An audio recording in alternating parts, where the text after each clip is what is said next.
But first tonight, Ascension St. John in Tulsa says they're not sure when their systems will be back up after a ransomware attack on their hospitals and clinics. Thanks for joining us. I'm Tatum Gwynn. And I'm Craig Day. That attack is causing problems in hospitals in nearly a dozen states. A longtime hospital employee tells us the phones aren't working and the computers are down, so department directors have to communicate with walkie-talkies. News on 6's Caitlin Deggs is live with the latest about how they're responding. Caitlin? Tatum and Craig, Ascension says all of its medical centers in Oklahoma are still open, but that some emergency patients could be diverted to different local hospitals.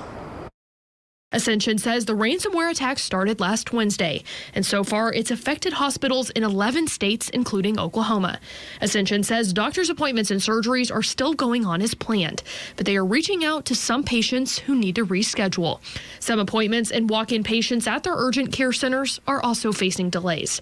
Some Ascension pharmacies are closed, so patients need to be bringing their prescription number or prescription bottle with them when getting them filled and to their appointments. Ascension says their emergency rooms are still open and taking walk-in patients, but some ambulance patients are being diverted to other area hospitals instead. Ascension says it's looking into whether personal health information was impacted as part of this attack.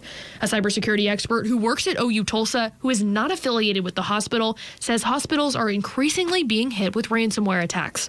He says in cases like this, the investigation will probably take a while. In this case, it'll be digital forensics, digital evidence.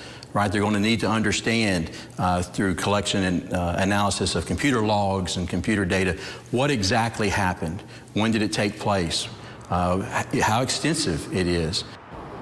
Ascension says it is still investigating with cybersecurity experts and federal law enforcement and will continue to provide updates. And Ascension says it doesn't know yet whether employee or patient information has been compromised.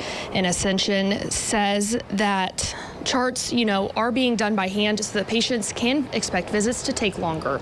Live in downtown Tulsa, Caitlin Deggs, Oklahoma's Own, News on 6.